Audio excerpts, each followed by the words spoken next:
non-profit organizations. But if someone's got an idea, they want to set up a charity, not really for their own person. They can take drawings from a charity, don't get me wrong, but it's not profit-making. They can't start selling and making profit and giving dividends and all that stuff. You could do that with a public company or a limited company. Okay?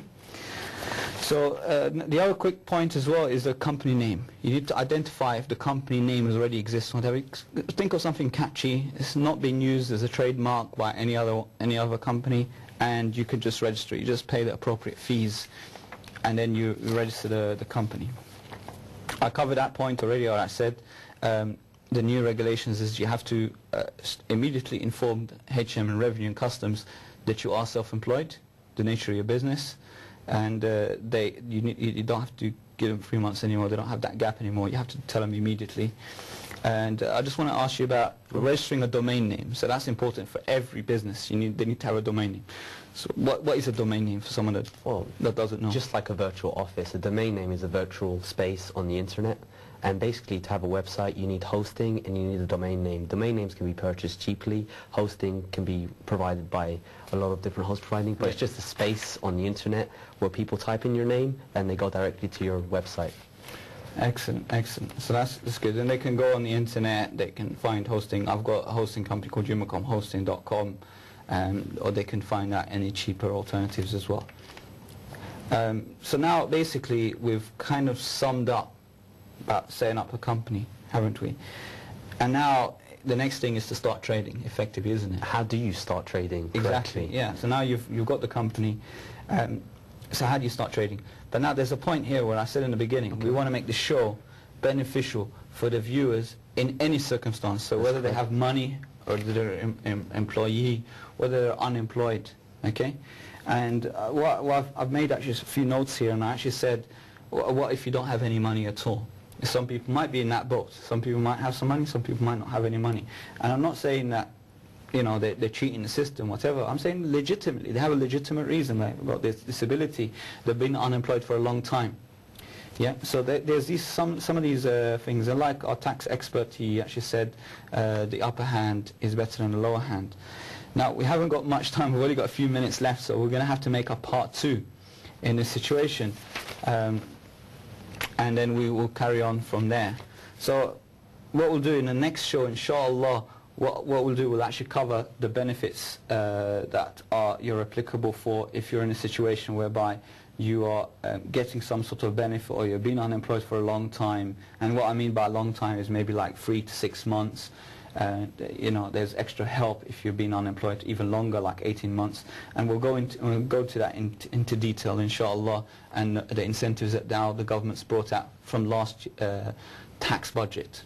Okay, and a little taster, you've got £800 self-employment grant, which you can just get straight away. You've got a £100 cashback bonus, and you've got about £300 to go towards clothing and stuff. So there's about 1,200 straight away. But there's other incentives, and we'll talk about that in the next show, inshallah. We'll have you on and stuff. But you want to add a few points in the last couple of minutes that we've got? So if you don't have any money, there is incentive to push you that way. But like you said from the start, what you have to remember is have a passion for your business. Like something you can contribute to. If you've been a sales assistant, you know how sales work, maybe you can start your own sales shop. If you've been a chef, you know how cooking works, maybe you can start your own restaurant. If you've been a geek like me, maybe you've been playing games all your life. You know what's fun, what's viral. People need experts. Big businesses need people like you, so you can be an expert in that field. Just be passionate about it. If you're passionate, you'll convince people to follow your lead, and people will want to invest into you. Make sure you do the research. Like you said, there are lots of different ways. Don't just always jump into a market that you think is vacant. Make sure that other people haven't tried it before you and haven't failed. Because I've always wanted to start up a gym, but there's no gyms around my area. Maybe people just don't want to work out there. We don't know. So just make sure you're prepared, even prototype your idea. You know, Can I just ask you a quick question? Sure. Imran, he asked, we were asking, well, just remember that, regarding promoting an affiliate scheme. He's probably got a site and he's got a few affiliates on that site.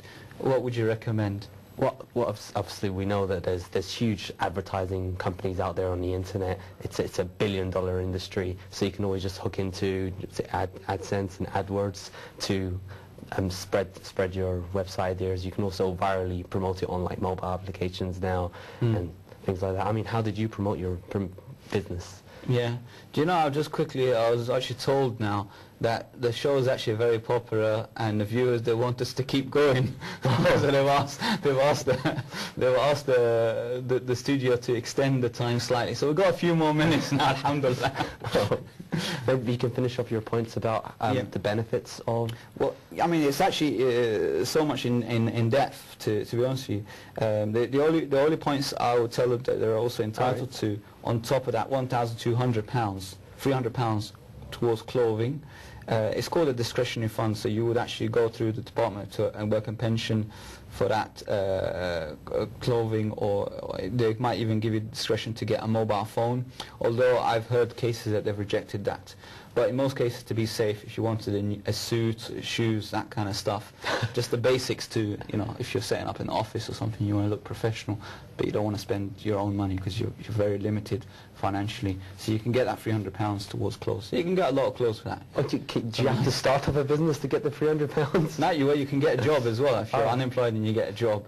But most people are finding it difficult to get into jobs, and employers are very tight, you know, in employment and stuff. So a lot more people are unemployed, so the government's looking at ways to encourage people to set up a business. Got you. So there's this £800 self-employment grant, like we said, with £100 cash back, so that's £900 straight away, £300 on clothes. You don't get that cash, but they'll give it to you as vouchers. And then on top of that, you've got tax credit as well. That comes from HM and Revenue and Customs, so that's over £200. Now, it depends on the